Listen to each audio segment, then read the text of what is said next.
জুলাই সনদের বাস্তবায়ন নিয়ে আজ রাজনৈতিক দলগুলোর সঙ্গে আলোচনায় বসছে জাতীয় ঐকমত্য কমিশন।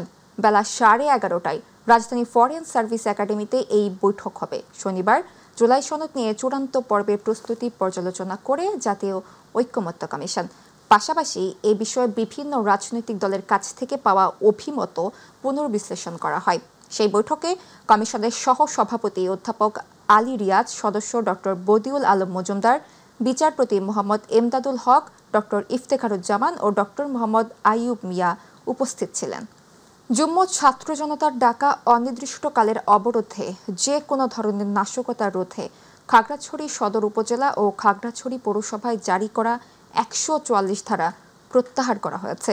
8 দিন জারি থাকার পর আগামীকাল রোববার ভোর 6টা থেকে 144 ধারা প্রত্যাহার হবে।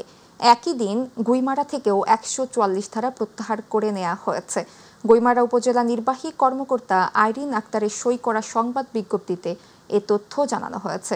এর আগে শনিবার সকালে এক সংবাদ বিজ্ঞপ্তিতে 5 অক্টোবর বা পরবর্তী ঘোষণা না দেয়া পর্যন্ত স্থগিত অবরোধ কর্মসূচি পুরোপুরি প্রত্যাহার করে যুগ্ম ছাত্র জনতা। জুলাই আগস্ট আন্দোলনে রাজধানীর চানখারপুলে 6 জনকে হত্যার ঘটনায় মানবতা বিরোধী অপরাধের মামলায় ডিএমপির সাবেক কমিশনার হাবিবুর রহমান সহ 8 জনের বিরুদ্ধে নবম দিনের সাক্ষ্য গ্রহণ আজ। আন্তর্জাতিক অপরাধ ট্রাইব্যুনাল 1-এর চেয়ারম্যান বিচারপতি মোহাম্মদ গোলাম মুর্তজা মজুমদারের নেতৃত্বাধীন বিচারিক প্যানেল এ সাক্ষ্য গ্রহণ হবে। এদিন ট্রাইব্যুনালে 3 জন সাক্ষীর জবানবন্দি নেয়ার কথা রয়েছে। এর আগে 25 সেপ্টেম্বর 8ম দিনের মতো সাক্ষ্য গ্রহণ ও জেরা শেষ হয়। ওই দিন জবানবন্দি দেন 3 জন সাক্ষী, এর মধ্যে একজন পুলিশ সদস্য ছিলেন।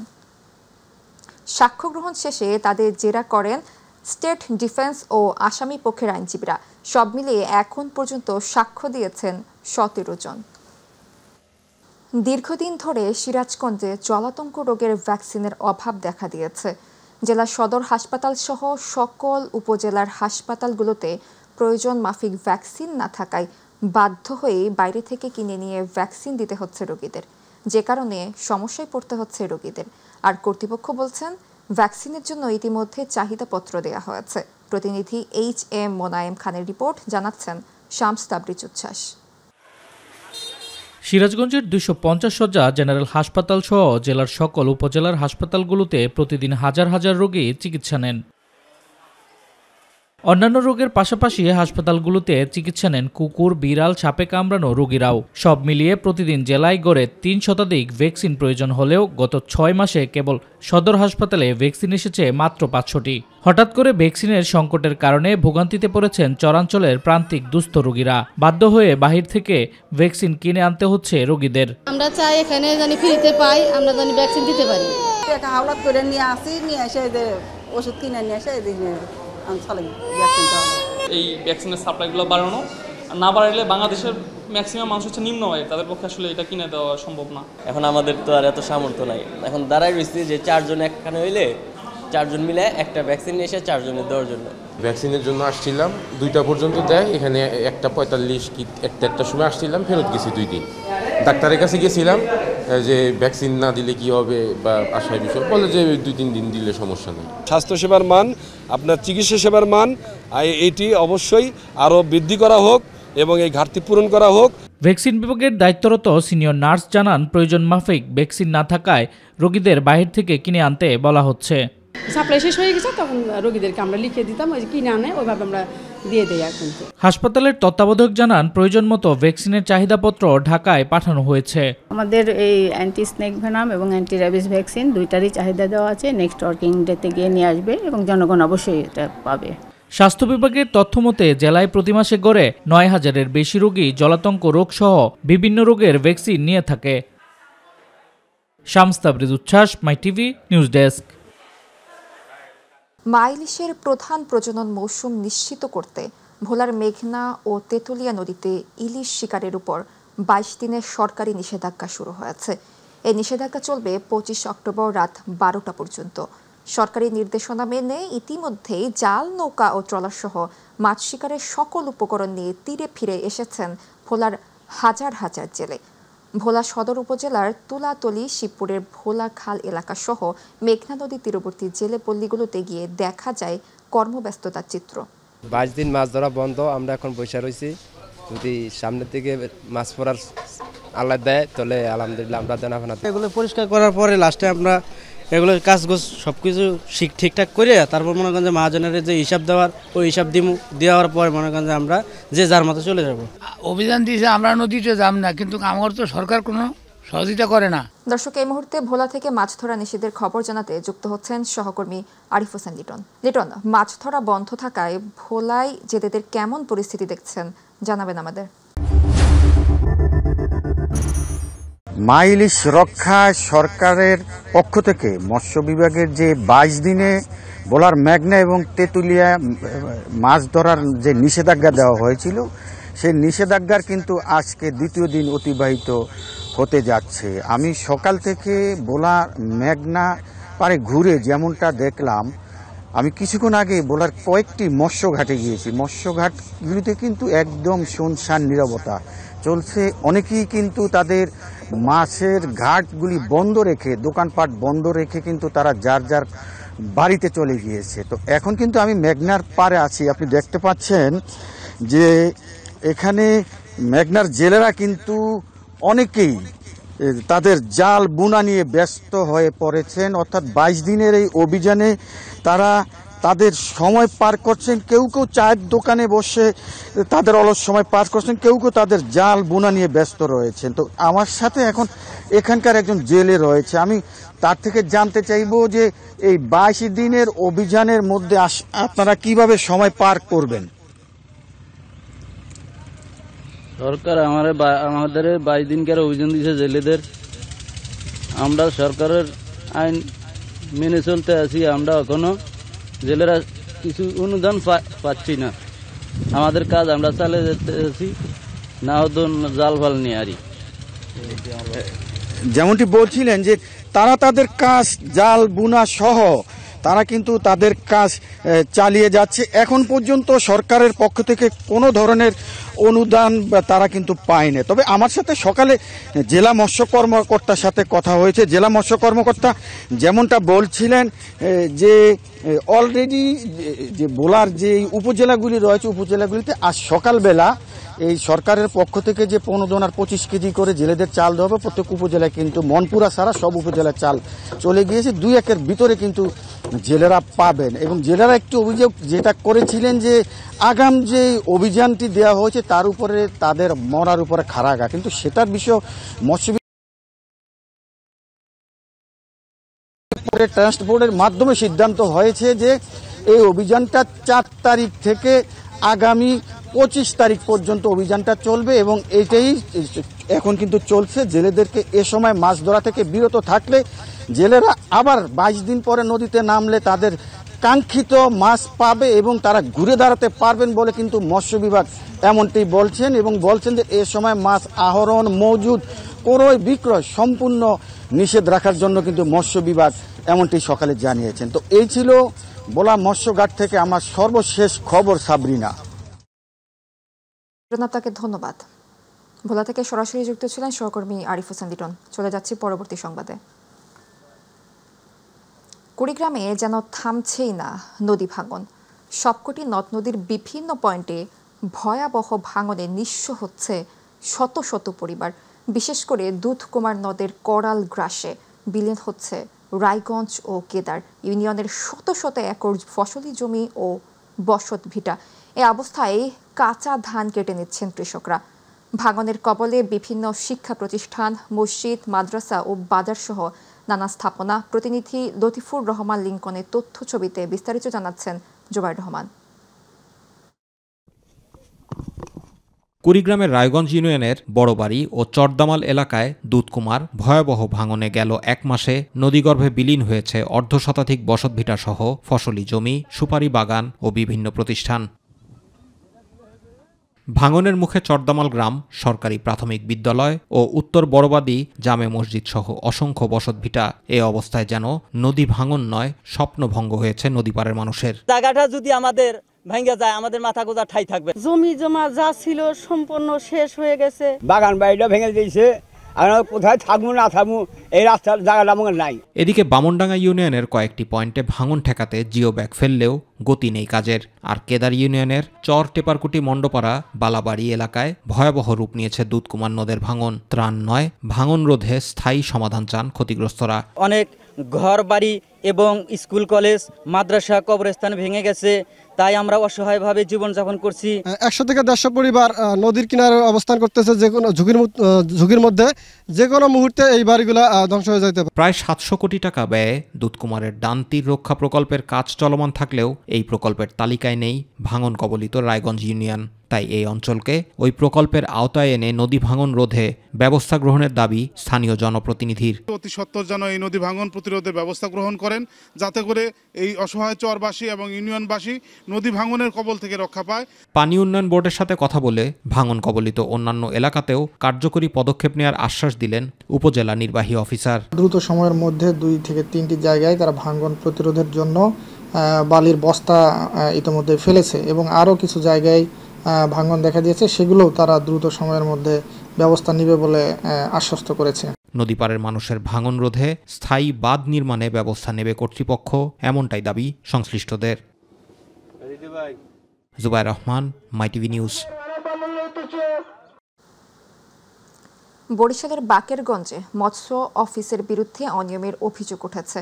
টেন্ডার নিয়ে ৯/৬ নদী ও জলাশয় অবৈধ জালের বিরুদ্ধে কার্যকর কোনো অভিযান পরিচালনা না করা, এমনকি একই খালের ভিন্ন ভিন্ন নাম ব্যবহার করে মাছের পোনা অপমুক্ত করে অর্থ হাতিয়ে নেয়ারও অভিযোগ করেছেন স্থানীয়রা।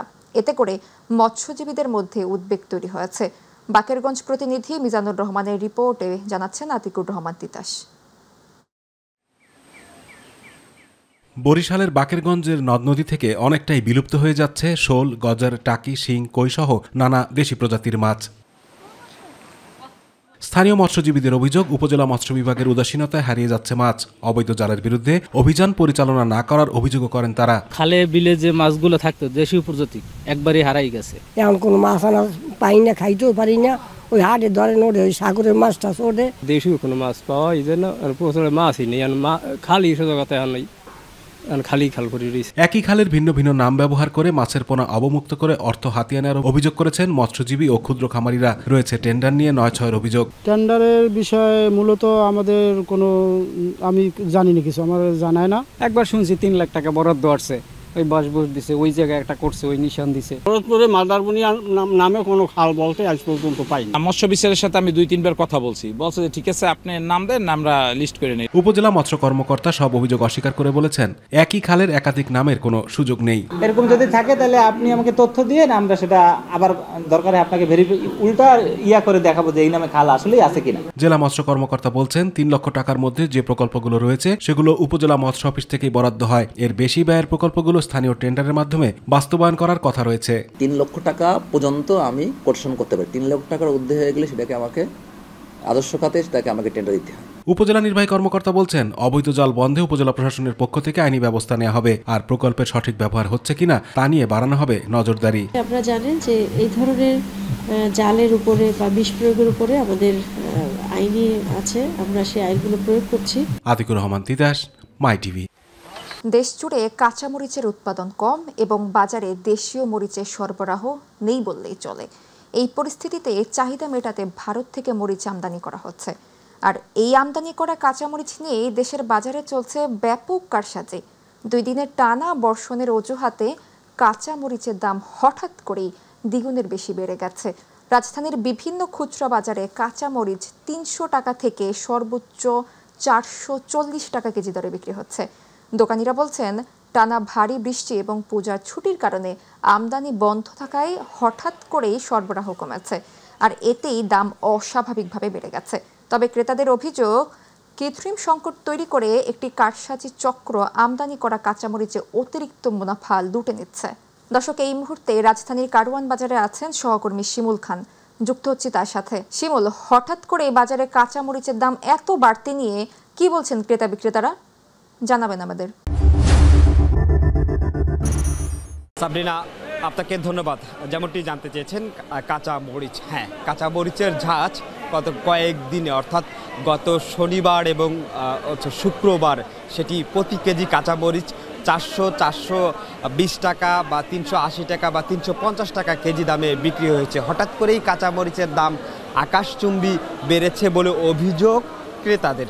তবে আজকের চিত্র ভিন্ন, অর্থাৎ যারা এখানকার কাওড়ান বাজারের ব্যবসায়ীরা রয়েছেন, ব্যবসায়ীরা বলছেন গত দুর্গাপূজা এবং টানা বৃষ্টির কারণে এই ভারতের থেকে যে আমদানি করা হয় কাঁচামরিচ সেই ট্রাক আসেনি, যার কারণে এই কাঁচামরিচ দাম বৃদ্ধি পেয়েছে। তবে যতটুকু বৃদ্ধি পাওয়ার কথা ছিল তার চেয়ে অতিমাত্রায় বৃদ্ধি পেয়েছে। অর্থাৎ যারা সিন্ডিকেট ব্যবসায়ীরা রয়েছিলেন তারাই এই কাঁচামরিচের বাজারে অস্থিরতা সৃষ্টি করেছে। আজ কাওড়ান বাজারে রয়েছি আমি, ব্যবসায়ীদের সাথে আমার কথা হয়েছে, তারা যেমনটি জানিয়েছে অর্থাৎ কাঁচামরিচের যে বাজার সেই অর্থাৎ দুর্গাপূজাকে কেন্দ্র করে এবং বৃষ্টিকে কেন্দ্র করে এই বাজারে আসলে যে আমদানি করা হয় অর্থাৎ ভারত থেকে যেসব কাঁচামরিচ আনা হয়েছিল বন্ধ থাকার কারণেই অস্থিরতা অর্থাৎ কাঁচামরিচের যে ঝাঁজ সেটি দ্বিগুণ থেকে দ্বিগুণে পৌঁছায়। এখন আসলে প্রত্যেক কেজি কাঁচামরিচ 150 টাকা বা 140 টাকা 160 টাকা কেজি দরে বিক্রি হচ্ছে। একজন ব্যবসায়ী রয়েছেন আমাদের সঙ্গে, আমরা একটু তার সাথে চলে যাব। এই গত কয়েকদিনকার যে অস্থিরতা কাঁচামরিচের ঝাঁজ সেটি বাঙালি ভালোভাবেই টের পেল। এখন কি অবস্থা বা কেন বেড়েছিল কাঁচামরিচের দাম? আসসালামু আলাইকুম। আপনার এক সপ্তাহ যাবৎ কাঁচামরিচের বাজার ছিল আগুন।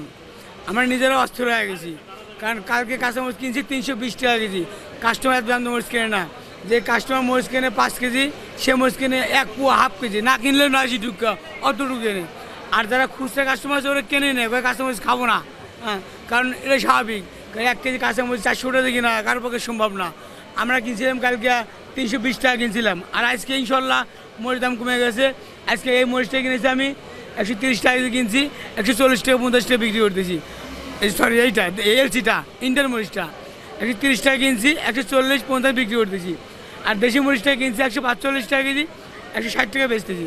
হ্যাঁ আজকে বাজার মোটামুটি স্থিতিশীল, আজকে বাজার মোটামুটি অনেক ভালো আর কি, দাম কমেছে, এখন কাস্টমারও নিচ্ছে, আমরা বেশি মজা পাচ্ছি। যে মূল্য বৃদ্ধি হলো কেন হলো? হ্যাঁ মূল্য বৃদ্ধির কারণ হচ্ছে কি আমাদের বাংলাদেশে বর্তমান যে মরিচটা কৃষকের মাঠে জমি নাই, সরি মরিচ নাই, মরিচ না থাকার কারণে আমদানি একদম কম। মরিচটা আসতে বিদেশ থেকে ইনপুট আসতেছে। আর এই এক সপ্তাহ ইনপুট বন্ধ ছিল, কারণ এই যে পূজা ছিল, পূজার কারণে বর্ডার বন্ধ ছিল, বন্ধ থাকার কারণে মালটা ইনপুট হতে পারে নাই। আর ইনপুট না হওয়ার কারণে এই বাংলাদেশে যে মরিচটা আছে এই মরিচটা সারা বাংলাদেশে সাপ্লাই হয়েছে, যার কারণে ঢাকা শহরের মরিচটা আসছে একদম কম, আমরা কিনছি বেশি দামে, বিক্রি করছি বেশি দামে। আপনাকে ধন্যবাদ। একজন সাবরিনা শুনছিলেন একজন ব্যবসায়ীর কথা। আমরা আরেকজন ক্রেতার কাছে চলে যাব। একটু আমাদেরকে আপনি জানাবেন যে এই যে গত কয়েকদিন গত 2 থেকে 4 দিন মরিচের উচ্চতর দাম ছিল, এতে করে আসলে ক্রয়ের কোনো সমস্যা হয়েছিল কিনা? আমরা দেখেছি আপনারা আধা কেজি যেখানে কিনছেন তখন 20 টাকা বা 25 টাকার কিনেছেন। আসলে আমাদের এটা হয় কি সৃজনশীল ব্যবসা, এটা যখন আপনার বৃষ্টিপাত থাকে তখন এমনিতেই জিনিসটা কাঁচামালের দাম বেড়ে যায়। আর যখন আমদানি ভরপুর আসে তখন কিন্তু জিনিসটা এরকম থাকে না। এই কাঁচামরিচ বলে না, কাঁচামাল বলে, যত আমদানি হবে কৃষকরা যত উৎপাদন করতে পারবে ততই দাম কমে আসবে। আর যখন কৃষকরা উৎপাদন কম হয় তখনই জিনিসটা বৃদ্ধি পায়। তার মানে মালের যখন চাহিদা বেশি থাকে, মাল কম চাহিদা বেশি, তখনই কিন্তু এমনিতে দামটা বাড়ে। তো গত সপ্তাহে মরিচটা 220 টাকা। আপনাকে ধন্যবাদ। সাবরিনা শুনছিলেন আসলে ক্রেতা বিক্রেতা উভয়ের ব্যাখ্যা দিচ্ছিলেন। তবে আমাদের চোখে যেটি পড়েছে সেটি আসলে যে সিন্ডিকেট, অর্থাৎ ব্যবসায়ীরা বলছেন সিন্ডিকেটের কথাও বলছেন এবং ক্রেতারাও বলেছেন সিন্ডিকেটের কথা। তো সিন্ডিকেটের কারণেই এই কয়েকদিন বাজারের চড়া মূল্য নিয়েছে কাঁচামরিচ। সাবরিনা, এই ছিল আমার কাছ থেকে রাজধানীর কাওড়ান বাজার থেকে সর্বশেষ আপডেট। সাবরিনা। শিমুল, আপনাকে ধন্যবাদ।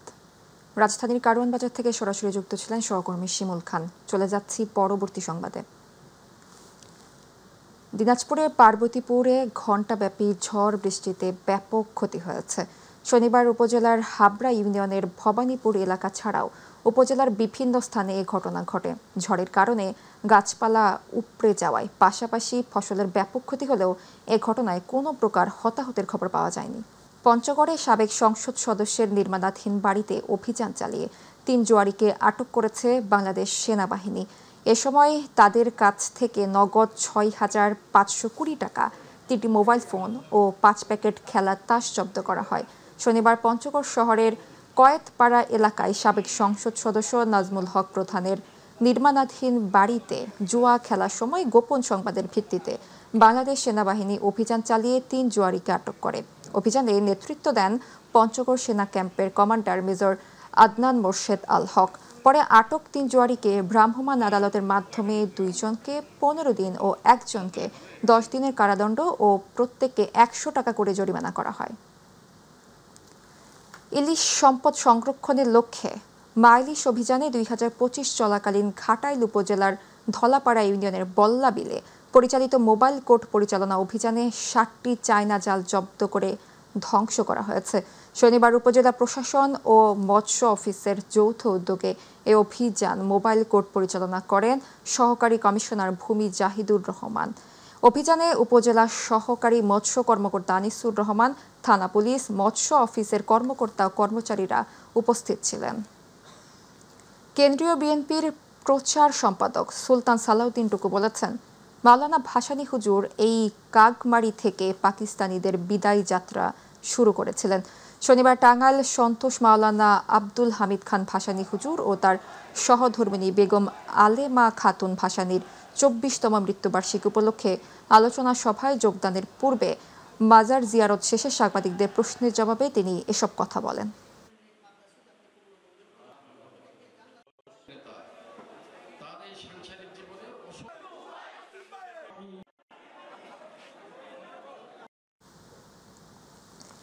গাজীপুরের মোগরখাল জাঝর এলাকায় বিএনপি ঘোষিত 31 দফার লিফলেট বিতরণ করেছে গাজীপুর মহানগর স্বেচ্ছাসেবক দল।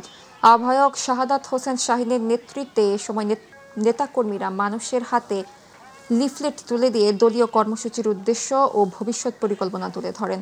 এতে গণতন্ত্র পুনঃপ্রতিষ্ঠা, মানুষের ভোটাধিকার ফিরিয়ে আনা সহ 31 দফাগুলো বাস্তবায়িত হলে দেশে একটি সুশাসন ভিত্তিক রাষ্ট্র প্রতিষ্ঠিত হবে বলে জানান তারা।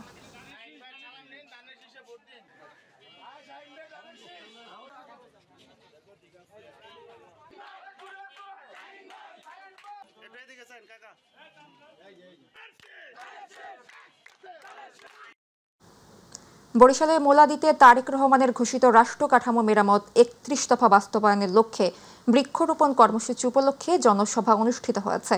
নাজিরপুর ইউনিয়ন বিএনপির আয়োজনে জনসভায় প্রধান অতিথি ছিলেন বিএনপি স্থায়ী কমিটির সদস্য সেলিনা রহমান।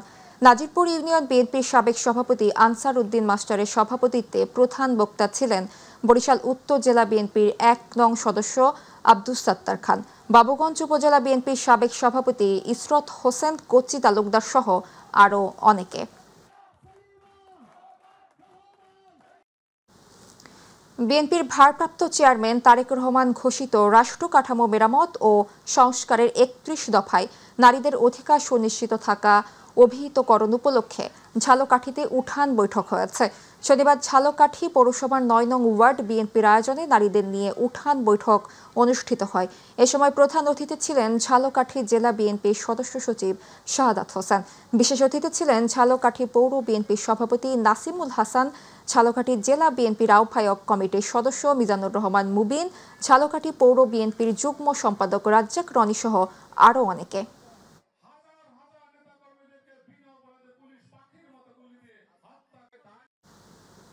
শুভ প্রবারণা পূর্ণিমা উপলক্ষে বান্দরবান পার্বত্য জেলায় হিন্দু, বৌদ্ধ ও খ্রিস্টান কল্যাণ ফ্রন্টের উদ্যোগে বৌদ্ধ সম্প্রদায়ের মধ্যে উপহার সামগ্রী বিতরণ করা হয়েছে।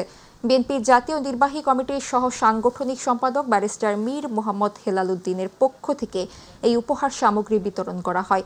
জেলার হিন্দু, বৌদ্ধ ও খ্রিস্টান কল্যাণ ফ্রন্টের আহ্বায়ক জগদীশ বড়ুয়ার সভাপতিত্বে অনুষ্ঠানে অতিথি ছিলেন সিনিয়র যুগ্ম আহ্বায়ক পলাশ চৌধুরী এবং সদস্য সচিব মিথুন কান্তি দাস।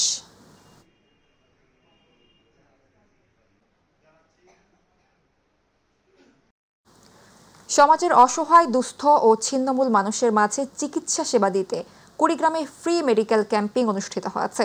জেলা বিএনপির আয়োজনে অনুষ্ঠিত ফ্রি মেডিকেল ক্যাম্পিং এর উদ্বোধন করেন জেলা বিএনপির সদস্য সচিব সোফেল হোসেন গায়কোবাদ। এ সময় জেলা, উপজেলা ও ইউনিয়ন বিএনপির অঙ্গ সংগঠনের নেতৃবৃন্দ উপস্থিত ছিলেন।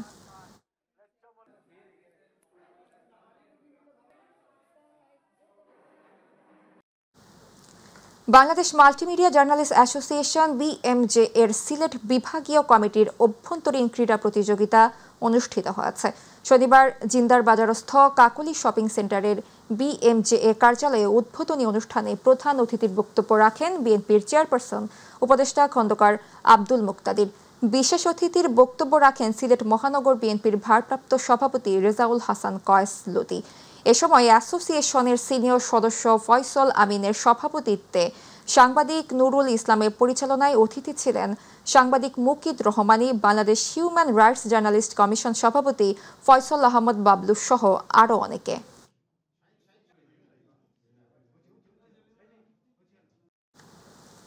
কুড়িগ্রামের নাগেশ্বরী উপজেলার রায়গঞ্জ ইউপি চেয়ারম্যান আরিফুজ্জামান দ্বীপ মণ্ডলের উপর হামলা ও আহত করার প্রতিবাদে বিক্ষোভ ও মানববন্ধন করেছে এলাকাবাসী। কুড়িগ্রাম ভুরুঙ্গামারি সড়কের রায়গঞ্জ বাজারে মানববন্ধনে সকল ইউপি সদস্য, ব্যবসায়ী ও ইউনিয়নের সহস্রাধিক সাধারণ মানুষ সহ বিভিন্ন ইউনিয়নের চেয়ারম্যানরা অংশ নেন। এ সময় কালীগঞ্জ ইউপি চেয়ারম্যান রিয়াজুল ইসলাম, ইউপি সদস্য আব্দুল ওয়াহাব সরকার সহ বিভিন্ন ইউপি চেয়ারম্যান, সদস্য, ব্যবসায়ী এবং ইউপি চেয়ারম্যান আরিফুজ্জামান দ্বীপ মণ্ডল বক্তব্য রাখেন।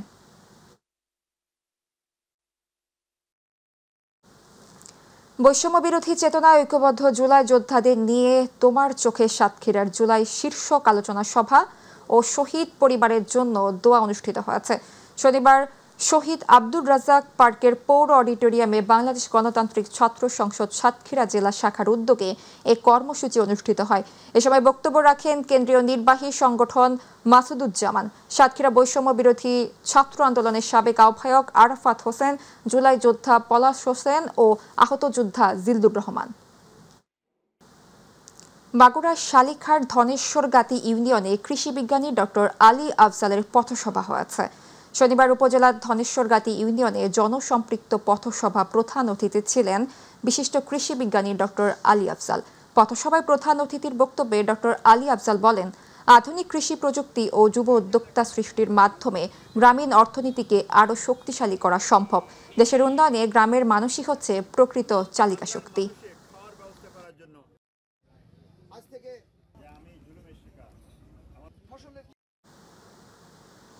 আন্তর্জাতিক খ্যাতিসম্পন্ন লালন সম্রাজ্ঞী ফরিদা পারভিন স্মরণে কুষ্টিয়ার আলোচনা সভা ও সাংস্কৃতিক অনুষ্ঠান হয়েছে। গতকাল জেলা শিল্পকলা একাডেমিতে কুষ্টিয়া জেলা সাংস্কৃতিক জোটের উদ্যোগে আয়োজিত উক্ত স্মরণ সভায় প্রধান আলোচক ছিলেন রাজশাহী বিশ্ববিদ্যালয়ের অধ্যাপক খালেদুজ্জামান মিজান। সংগঠনের সভাপতি আব্দুর রাজ্জাক বাচ্চুর সভাপতিত্বে কবি হাসান টুটুলের সঞ্চালনায় স্মরণ সভায় কুষ্টিয়া রেড ক্রিসেন্ট সোসাইটির সাধারণ সম্পাদক গোলাম আহমদ, কুষ্টিয়া চেম্বার অব কমার্সের পরিচালক পারভেজ মাজমাদার, পরিচালক আখতারুজ্জামান কাজল মাজমাদার বক্তব্য রাখেন।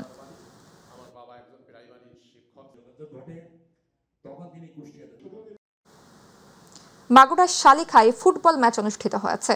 শনিবার শালিখা উপজেলার মশাখালী মাধ্যমিক বিদ্যালয় মাঠে অনুষ্ঠিত ফুটবল ম্যাচে খিলগাতি স্পোর্টিং ক্লাব 1-0 গোলে জয়লাভ করে নাঘোষা ফুটবল একাডেমির বিপক্ষে। খেলার প্রধান অতিথি ছিলেন বিশিষ্ট কৃষি বিজ্ঞানী ডক্টর আলী আফজাল।